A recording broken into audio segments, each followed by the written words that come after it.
Last weekend during the Mirror's Edge tournament, Requiem pulled out something very unexpected. Much to the commentator's surprise, he performed a new skip during his race against Kilshing. Take a look. What? That just jumped to the right of the... Okay. Oh. What is Rek gonna go for here?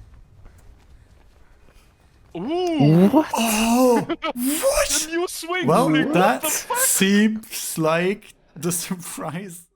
My favorite part is the initial confusion as to why he's committing a Sudoku on a very easy part of Storm Drains. And then the sheer amazement by all three commentators. And as if that wasn't enough, during the intermission to the next race, Requiem revealed that he has one more trick up his sleeve. Try clean right side if you don't get it first try, but the def there is very short. So What is Rek doing now?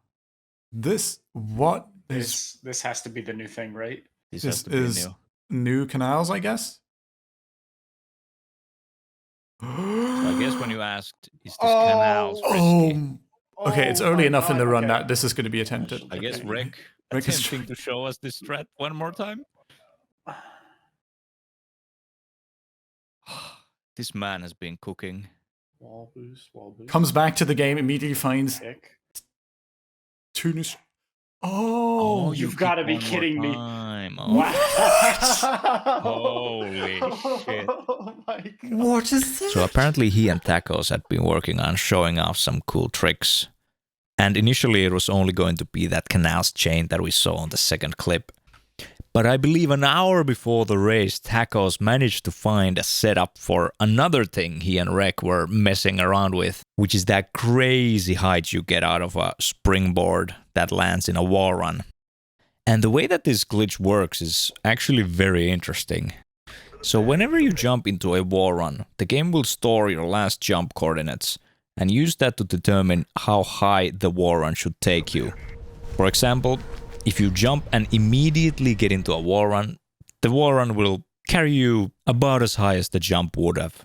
On the other hand, if you get into a wall run right at the end of your jump, you won't get any height from the wall run at all. And this all makes sense when thinking about physics and what they wanted out of the game. But there is one problem. What is the value set to if you've never jumped?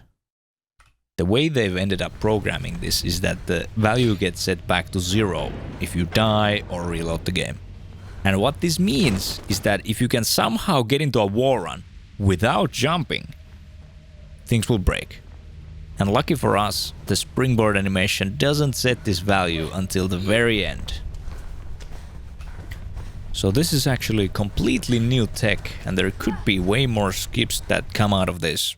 But for now, this is the only viable one. Big thanks to Toro for digging through the source code and finding the exact line where the shenanigans happen. Now when it comes to the second trick that Requiem showed, that's more of the usual expected Mirror's Edge stuff. Here's how it works.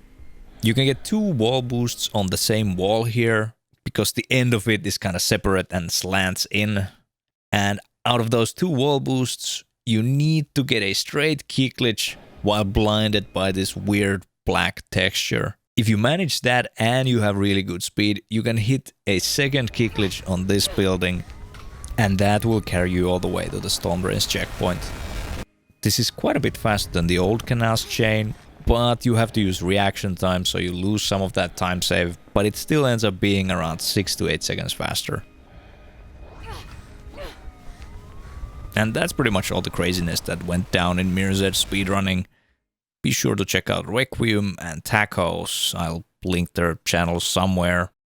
The game is very much alive again, and a lot of people are streaming runs. You should check it out on Twitch. I'm also doing runs almost daily, trying to catch back up to the top 3 who seem to be running away.